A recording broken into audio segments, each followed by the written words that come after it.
Una sa lahat,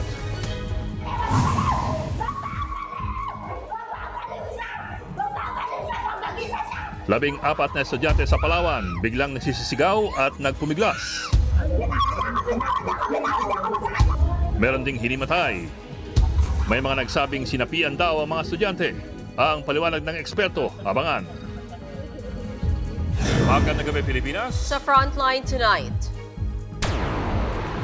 Mga Coast Guard ng Pilipinas at Vietnam nagdaos sa maritime exercise sa Manila Bay. compound ng Kingdom of Jesus Christ sa Davao City. Pinasok ng mga tauhan ng NBI para maghain ng mga arrest warrant. Pero ni anino ni Pastor Apollo Kibuloy, hindi pa rin nakita. Vice President Sara Duterte muling binanata ng umunoy kawalan ng flood control master plan ng Marcos administration. Pagkamatay ng isang pulis sa anti-kidnapping operation sa Pampanga, iniimbestigahan ng PNP kung kabaro nila ang nakabaril sa biktima. Gusali sa Tondo, Manila, higit isang araw nang nasusunog. At sa ride tayo dyan, tampok ang do-it-yourself o DIY cake.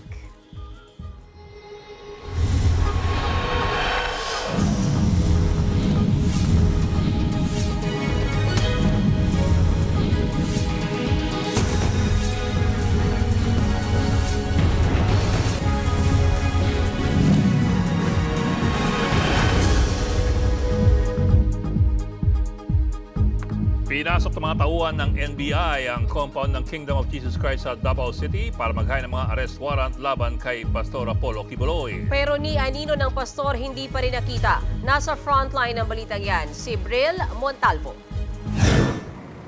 Higit 20 tauhan ng National Bureau of Investigation ang nagsadya sa Kingdom of Jesus Christ o KOJC compound sa Buhangin, Davao City pasado alas 4 kaninang hapon.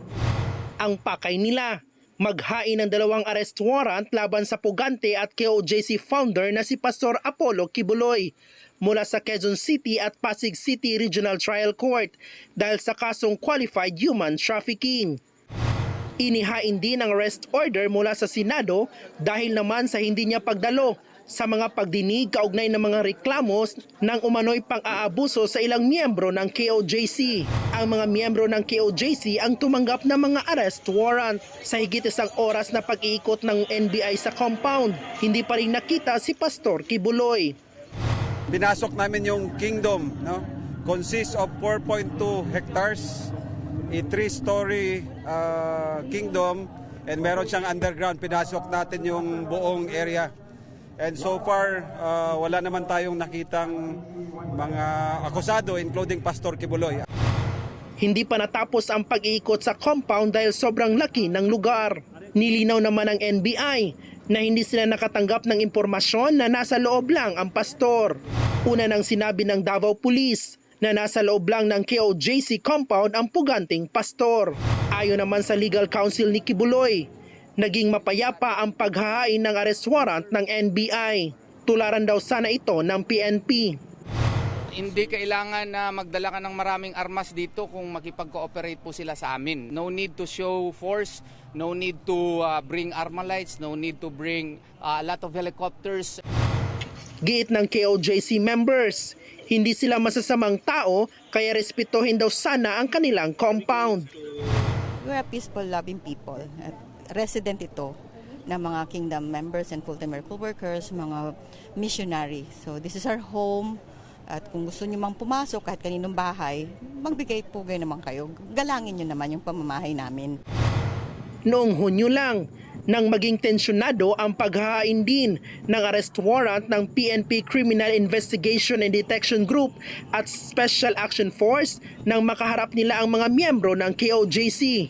Nagpumilit daw pumasok ang mga otoridad at gumamit pa ng hagdan at helicopter. Kinundo na ito ni dating Pangulong Rodrigo Duterte na kaalyado ng pastor. Gumamit daw ng excessive at unnecessary force ang PNP. Nagbabalita mula sa frontline, Bril Montalvo, News 5. Sa unang pagkakataon, nagsanib puwersa ang Coast Guard ng Pilipinas at ng Vietnam para sa isang maritime exercise na dinaos sa Manila Bay.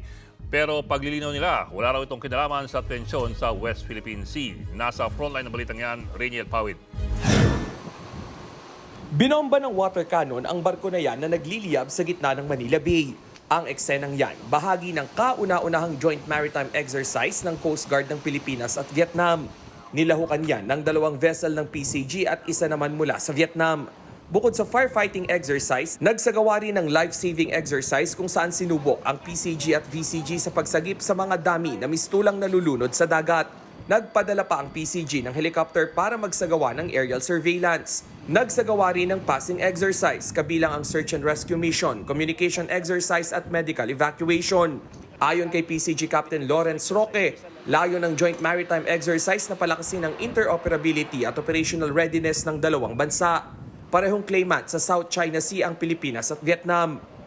Maganda na magkaroon tayo ng at least yung isang direction, no? We hope also that the Vietnam Coast Guard, particularly the Vietnam government, will also do away, no, or follow with the Philippine government in enhancing or following the rules-based approach dito sa West Philippine Sea. Nilinaw naman ng PCG na walang kinalaman ng joint exercise sa isyu ng agawan ng teritoryo sa West Philippine Sea, lalo na ang nagpapatuloy na tensyon ng Pilipinas at China. Wala po, purely po ito humanitarian exercise, humanitarian visit and also goodwill visit po ng Vietnam Coast Guard. Umaasa ang PCG na masusundan pa ang maritime exercise na ito para mas mapalakas at mapatatag ang regional cooperation sa mga ASEAN nation. Nagbabalita mula sa Frontline, Rainiel Pawid, News 5. Kambyo naman tayo sa ibang balita. Nagsisiksika na mga pasyenteng may leptospirosis sa National Kidney and Transplant Institute sa Quezon City. Ang mismong gym nga ng ospital ginawa ng ward para sa mga pasyente. Nasa frontline ng balitang yan, si JC Cosico. Dito na sa labas ng emergency room ng National Kidney and Transplant Institute sa Quezon City, naghihintay ang ilang mga pasyente at kanilang mga kaanak ng abutan namin kanina. Umabot sa higit 125 pasyente ang nagsisiksikan sa 66-bed capacity ng ER. Ang ilan sa kanila tinamaan ng leptospirosis. Sa ngayon, umabot sa 67 ang leptospirosis patients na naka-admit sa NKTI. 3 ang namatay sa nakalipas na linggo. Ang pagtaas ng mga kaso, naramdaman ilang linggo kasunod ng pagbahang dulot ng superbagyong Karina at Habagat. Dahil dito, ginawa na ring leptospirosis ward ang mismong gym ng ospital.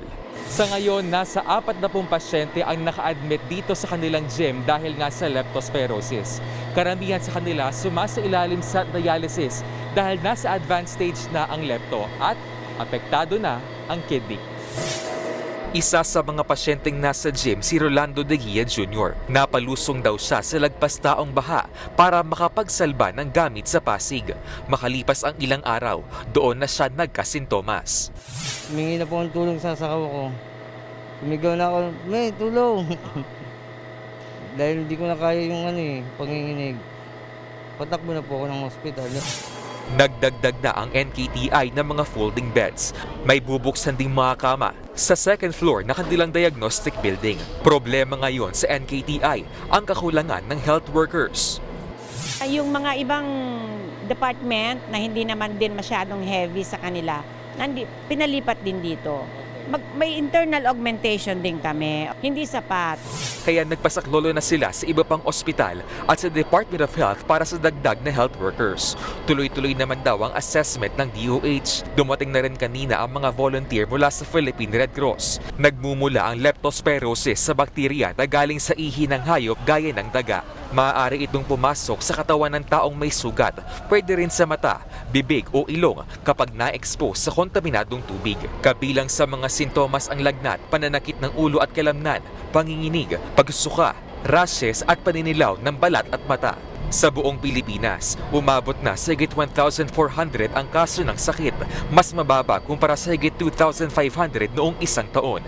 162 dyan ang namatay.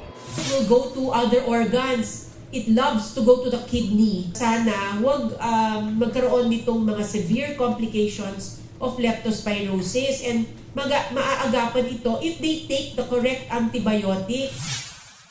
Kaya payo ng mga doktor, iwasan ang paglusong sa baha. Kung di may iwasan ay magsuot ng bota at agad hugasan ang parte ng katawang inilusong. Agad ding magpakonsulta sa pinakamalapit na health center para maagapan ang sakit. Nagbabalita mula sa Frontline, JC Cosico, News 5. Pinag-aaralan ng grupong Piston ang pagsali sa 3 araw na tigil pasada ng manibela sa susunod na linggo. Kanina, nangalampag ang Piston sa harap ng tanggapan ng LTFRB sa Quezon City. Bilang tugon niya sa pagbasura ni Pangulong Bongbong Marcos sa resolusyon ng Senado na suspindi ng Public Transport Modernization Program. Gaya ng manibela, nadidismay raw ang Piston sa pahayag ng Pangulo. Ayon sa LTFRB, pwede makipag-usap ang grupo sa halip na magprotesta. Pero ito may sagot dyan ng Piston. Laging bukas yung tanggapan ni Chairman. Ang isang problema, laging usap pero walang konkret na solusyon. Abiso naman sa mga pasahero, wala pong biyahe ang LRT Line 1 sa 3 magkakasunod na weekend. Simula na yan sa susunod na Sabado at Linggo, August 17 at 18. Wala ring weekend operation sa LRT 1 sa August 24 at 25 at sa August 31 at September 1. Pinapayuhan ng mga pasahero na maghanap muna ng ibang masasakyan.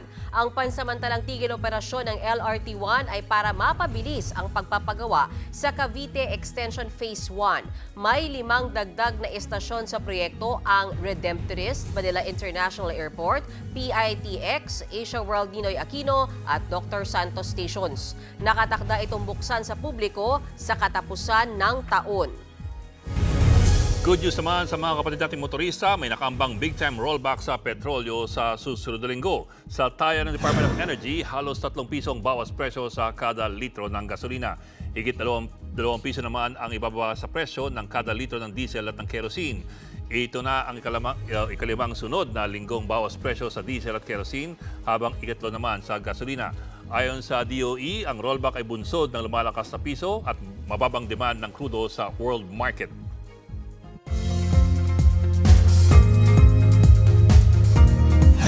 Mga kapatid, huwag kalimutang magdala ng payong kung kayo po ay lalabas ngayong weekend. Ayon sa Pag-asa, magpapaulan pa rin ang habagat sa Luzon at Visayas. Umaga pa lang bukas, uulan na sa Zambales at Bataan. Sa tanghali o hapon naman, posibleng umulan sa Isabela, Tarlac, Nueva Ecija, Bulacan at Oriental Mindoro. May tsansa ring umulan sa ilang bahagi ng Metro Manila.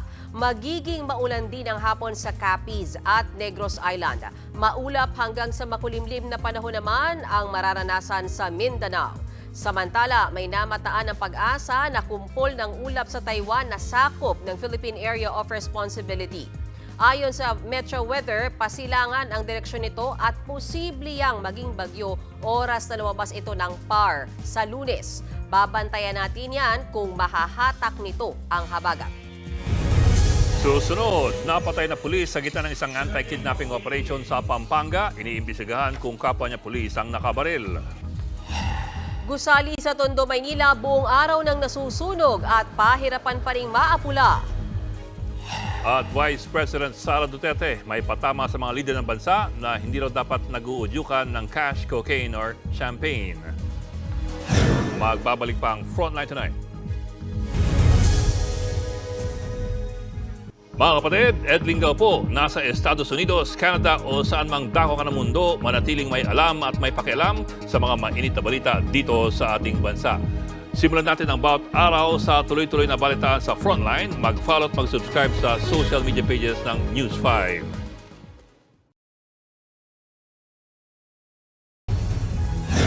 Higit isang buong araw nang nasusunog ang isang gusali sa Tondo, Maynila. Ang mga bumbero pahirapan sa pag-apula at meron na ngang mga nasugatan. At live mula sa Tondo, nasa frontline ng balitang yan si Hannibal Talete. Hannibal, kamusta na ang sitwasyon dyan?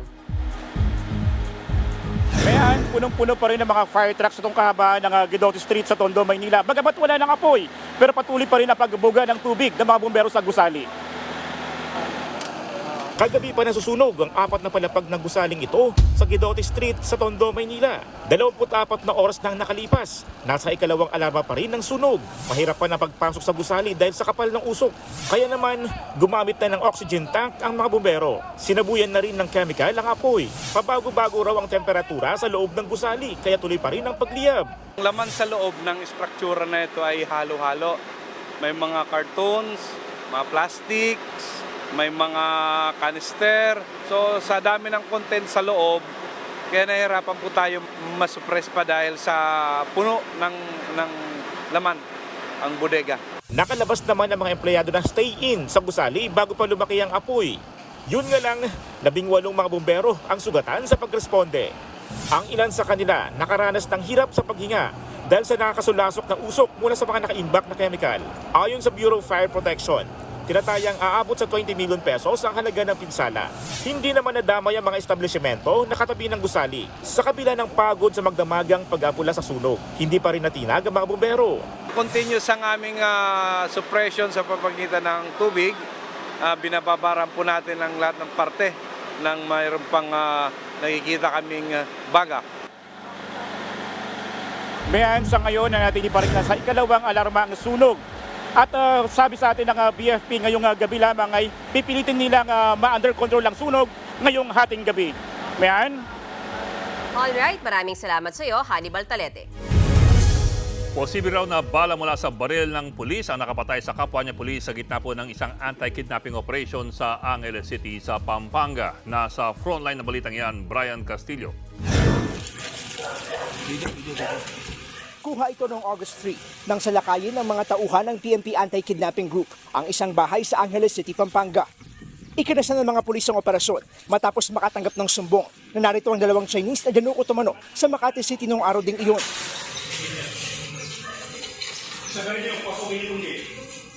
Batay sa paunang report na nilabas ng PNP AKG, humantong sa engkwentro ang rescue operation.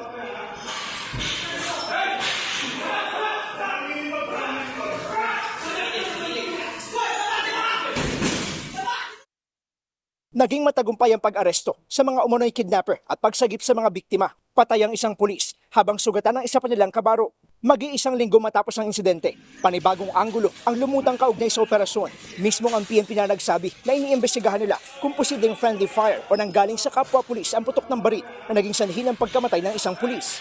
Sa mga pulis po talaga hindi may iwasan yung mga ganito po talagang pangyayari, and this is not the first time na nalagasan po tayo ng mga pulis natin during police operation. But ilang araw matapos ang insidente, personal na nagtungo si PNP Chief Police General Romel Marbil sa buro ng nasawing pulis na si Police Staff Sergeant Nelson Santiago. Bukod sa pagpapaabot ng tulong sa naulilang pamilya, ginawaran pa ng medalya ng kadakilaan si Santiago. Binisita rin ni Marbil sa ospital ang sugatang si Police Chief Master Sergeant Eden Acad. Dito nagkaroon daw ng pagkakataon ng PNP Chief na makausap ang pamilya ng 2 pulis.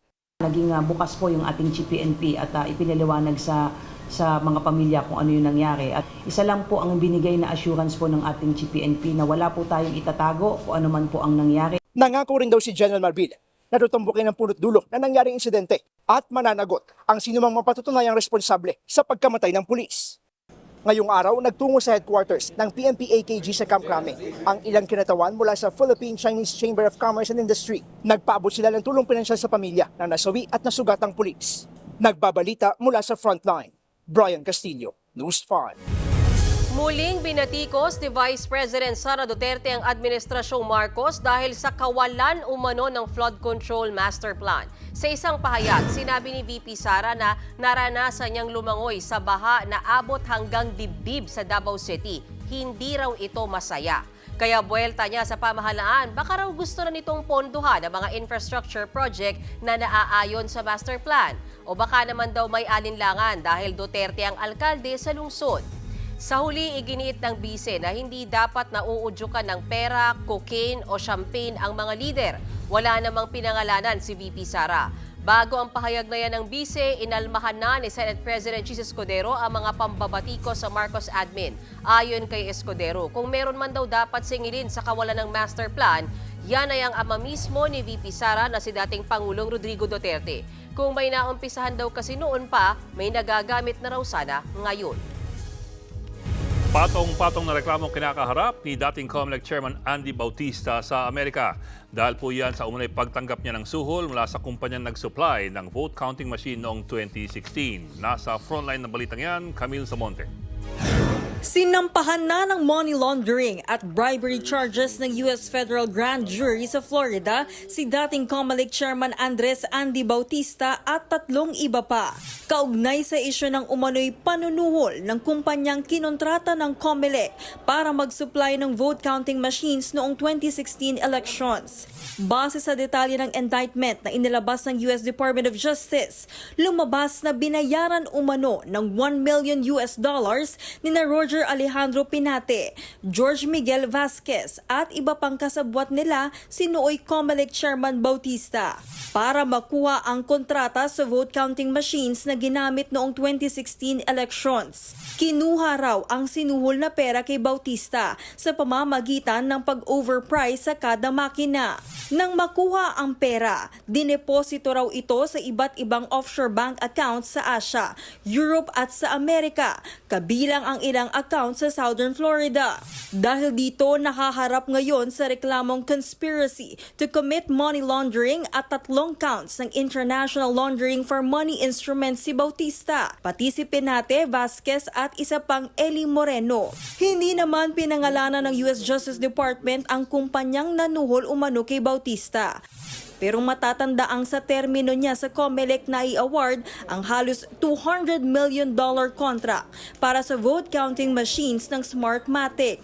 Sa isang pahayag naman, iginiit ni Bautista na pinupolitika lang siya ng ilang opisyal ng gobyerno na ibigay na raw kasi ang kontrata sa kumpanya bago, habang at pagkatapos ng termino niya bilang COMELEC chairman.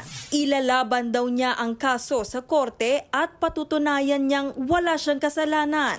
Nagsalita na rin ang Smartmatic sa issue. Kinumpirma nilang 2 sa kanilang empleyado ang kinasuhan nga dahil umano sa paglabag sa Foreign Corrupt Practices Act sa Pilipinas, halos 10 taon na ang nakalipas. Bagaman hindi pa napapatunayang guilty, hindi na raw muna nila pinapapasok ang nasabing mga empleyado. Nilinaw din ng Smartmatic na wala silang pandaraya na ginawa sa halalan at nananatili silang tapat sa mga eleksyon. Ayon naman kay COMELEC Chairman George Garcia, tinuring daw nilang vindication ang desisyon ng US Federal Grand Jury laban sa Smartmatic. Patunay lang daw ito na tama ang naging desisyon ng COMELEC na i-disqualify na ang Smartmatic sa lahat ng eleksyon na isasagawa sa bansa. Nagbabalita mula sa Frontline, Camille Samonte, News 5. Susunod, mga estudyante sa Palawan, bakit biglang nagsisigaw at nagpumiglas?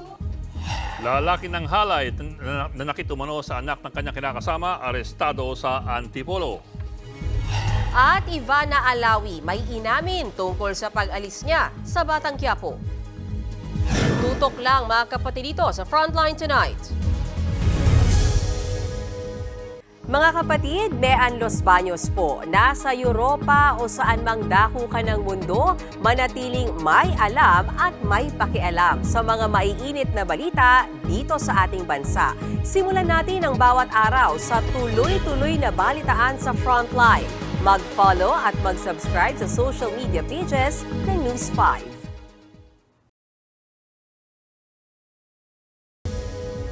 Nabulabog kahapon ang isang paaralan sa Palawan matapos sunod-sunod na magwala ang 14 na estudyante. Ayon sa isang psychiatrist, posibleng mass hysteria ang nangyari sa kanila. Nasa frontline ng balitang yan, Gary De Leon.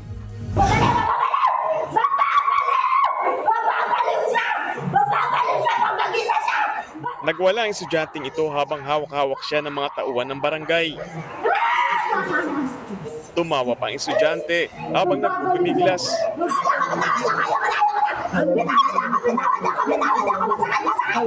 Sa isa pang kuha ng video, nagsisigaw ang estudyante habang hawak-hawak siya sa ulo. Nangyari yan kahapon sa isang paaralan sa barangay Abo-Abo sa Sofronio Española, Palawan. Bigla na lang daw nagsisigaw at nagwala ang nasa 14 na grade 8 at 9 students habang break time nila sa klase. Agad namang rumusponde ang mga tauhan ng barangay at ilang residenteng malapit sa paaralan. May mga nahimatay po, tapos yung iba nagsisigaw po siya. Bali hindi na po na nakikilala yung mga kaharap nila.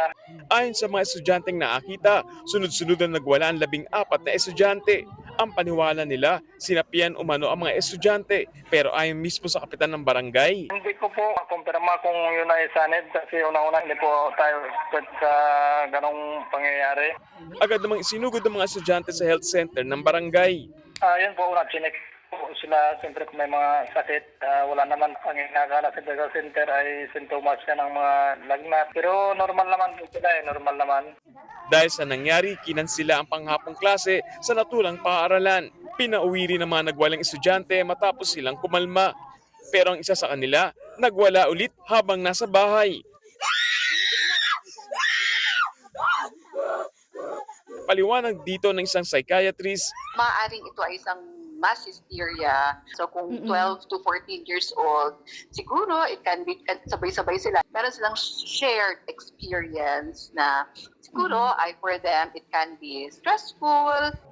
ang mass hysteria ay isang kondisyon kung saan ang isang grupo ng tao ay nagpapakita ng maras na paggalaw dahil sa pagkabalisa o stress. Posibleng dahilan din ito sa kakulangan ng tulog. Ang sleep deprivation, lalo na kung laging puyat, it can also be a risk factor kaya nagkakaroon ng mga behavioral, emotional changes. Kaya very important, in fact, lalo na sa mga teens, mga bata, ang getting enough tulog, hours of sleep.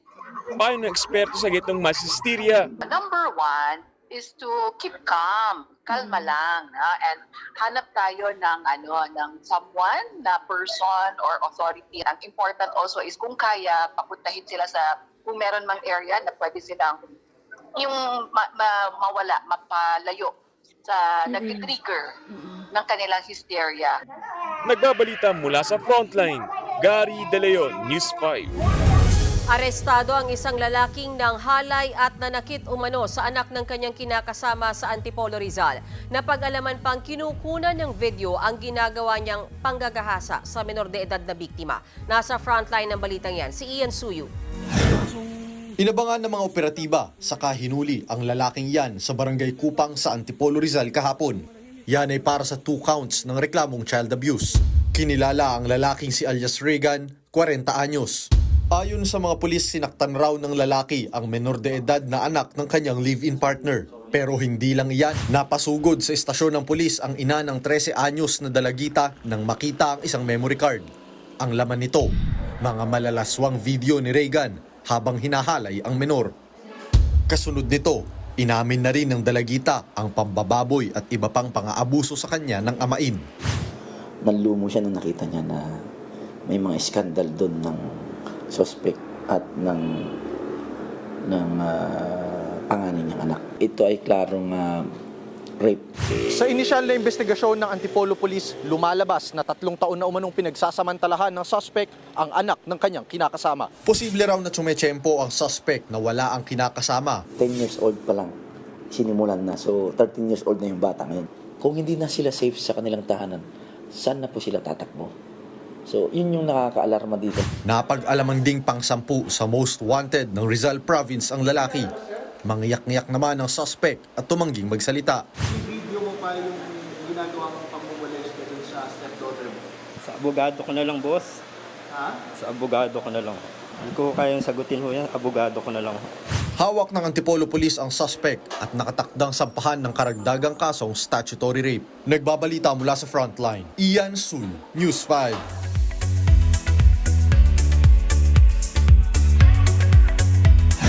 Showbiz tonight na tayo. Na-bad trip ang batikang aktor na si Mon Confiado sa viral copy-pasta joke sa kanya ng isang netizen. Habang si Ivana Alawi may inamin tungkol sa pag-alis niya sa Batang Quiapo.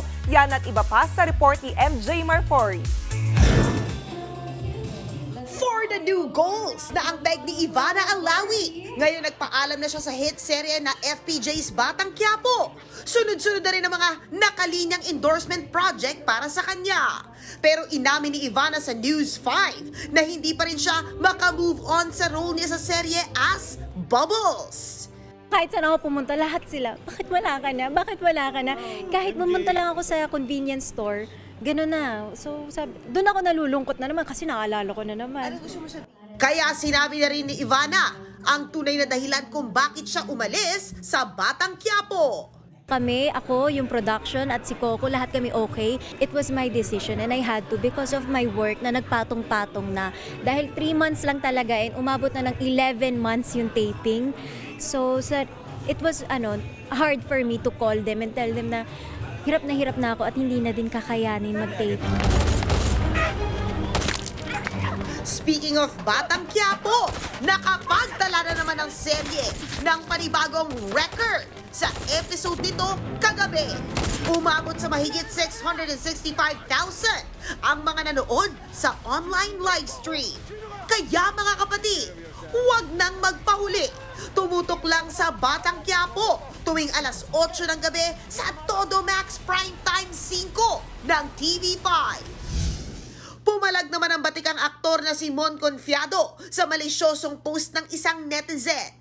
Sa kanyang recent FB post, ibinahagi niya ang screenshot ng isang Facebook user na umano'y nakasalamuha ang aktor sa isang grocery store.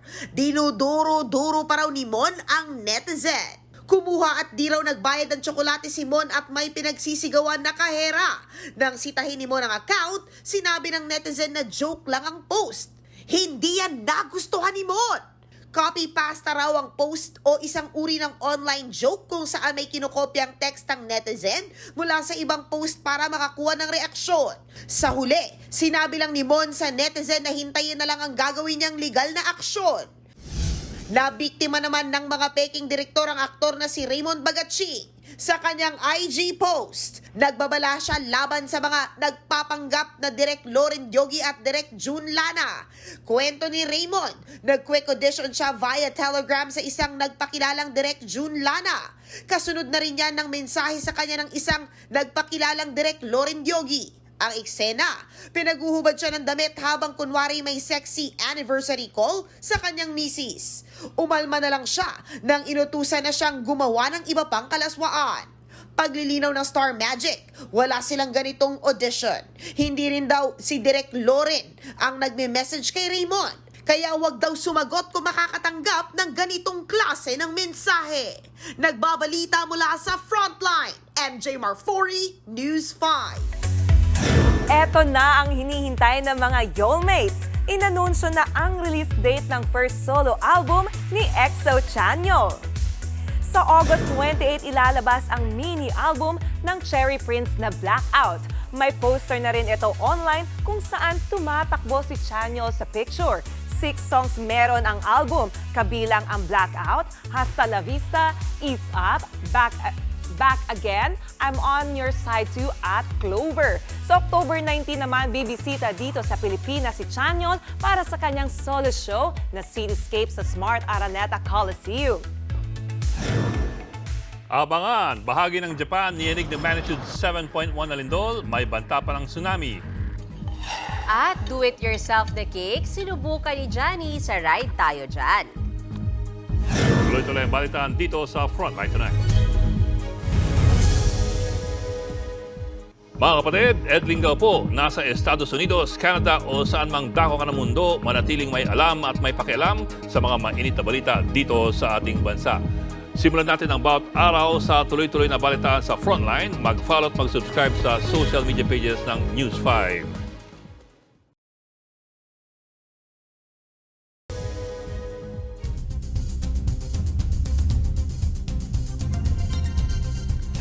Nakipaghabulan sa mga pulis ang isang lalaking wanted sa kasong rape at robbery sa Los Angeles, sa Amerika.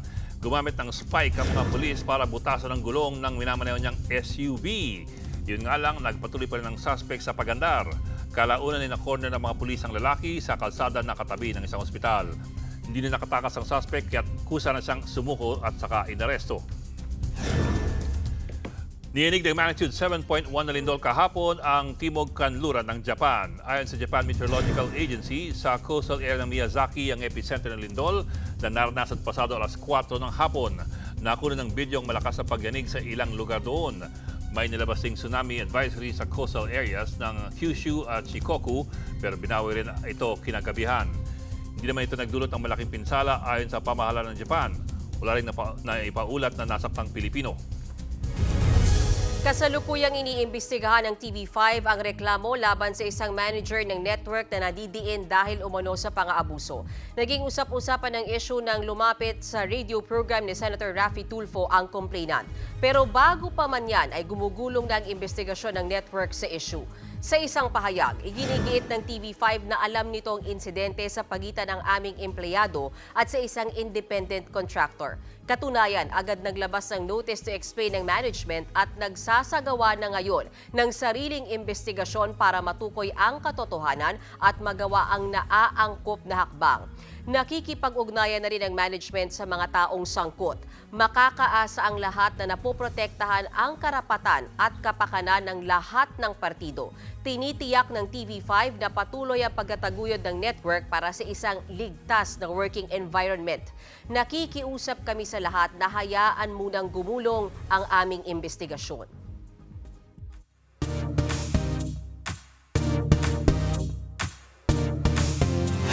Mga kapatid, anong ganap nyo this weekend? What if mag-bake tayo? Yan ang new discovery natin sa DIY Bakery sa isang mall sa Mandaluyong. Tara, ride tayo dyan!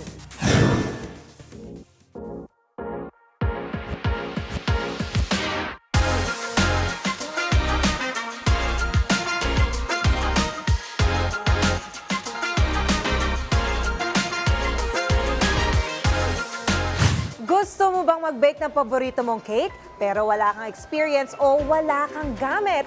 Don't worry dahil dito sa baking studio na to, pwede kang maging baker for a day. IDIM is an international brand that originated in Taiwan. So our concept revolves around our main theme, which is anyone can bake. So perfect siya, very beginner friendly. We have here easy to follow digital recipes that guarantee 100% baking success rate. So aside dun sa digital recipes na ifa-follow nila, meron din kaming professionally trained baking coaches available to assist you to guide you throughout the baking process. Ito na yung provided na tablet na nandito lahat kung paano ka makakagawa at makapag-design ng cake. So ganito yung itsura ng gagawin natin. So dry ingredients muna tayo at nandito yon sa likod natin. Ayan mga kapatid, kompleto na ang ingredients natin. So ang next step naman ay pupunta tayo sa mixing area nila.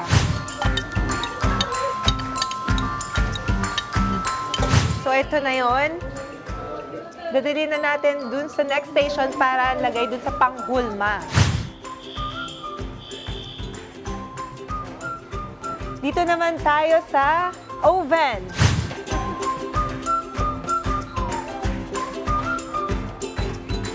Here's my name. At maghintay tayo ng 17 minutes. Tapos na nating i-bake ang base ng ating cake. Ito na yung mga frosting natin or icing. Magde-design na tayo ng cake.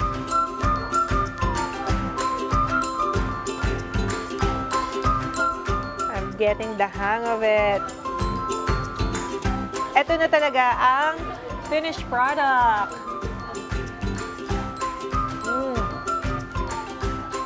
Dahil gawa ko, masarap. Bukod sa pagiging baker, pwede ring maging barista for a day. Coffee o milk tea. Easy-easy. May bonus pang personalized edible print art sa inyong drink. Ang ginawa ko ay yung brown sugar with tapioca pearl. Masarap yun nasa ibabaw yung cheese cup nila. Masarap. Since us teenagers, diba, we're always on our phones. So this is also a nice thing to do to escape from our phones also, from social media, and actually do something productive. Every time we have a play date, this is an activity that we think is worthwhile to spend our time together. So yeah, it's a good bonding activity. May uwi mo na ang paborito mong cake, baon mo pa ang cute and fun experience sa paggawa nito. Mga kapatid, samahan niyo ulit ako sa susunod nating adventure dito sa Ride Tayo Dyan. Swak na swak yan sa may hilig sa matamis or sweet person like me. Ako si Jania Lipon. Happy Friday mga kapatid! ang daming oposisyon ni Sir Ed. Sige, sir, ikaw na bahala dyan. Ikaw ba, nakita mo ba ginawa niya? Tikman mo ba? Hindi, ikaw ang alam kong nakiuna doon sa newsroom eh. Ako wala. Kayo ba? May patunay ba? Walang testigo. Ano ba si Johnny? Pinagrab mo lang yan. Uy, di ba? Ginawa ko talaga yun. From scratch talaga. Galing ni Johnny. Ba't kumakampi ka ngayon? Eh kasi sir, laking pasalamat ko hindi ako yung mga gumagas. Nasa set of skills ko yan eh. Magiging pandesal yung cake, kita mo. Kaya congrats. Pero magaling sila. O politika na lang siya. Politika na lang. Galing. Okay, sa susunod book, dapat may patunay yan. Teka muna, natikman mo eh. Natikman mo. Natikman ko ba? Si Sir Ed, ay Ay, talaga. yung gabing sumakit ang tiyan ko. OMG. Slow lang. Ano ba yun? Ay, sorry. Yan po ang 45 minutes pag-imas malaking headlines. Balitan at diskusyon para sa paghubog ng matalinong opinyon. Kami yung kasangga sa pagbabalita. Ako po si Mean Los Baños. Ako lang po si Ed Lincao. Hanggang sa lunes mga kapatid. Magandang gabi.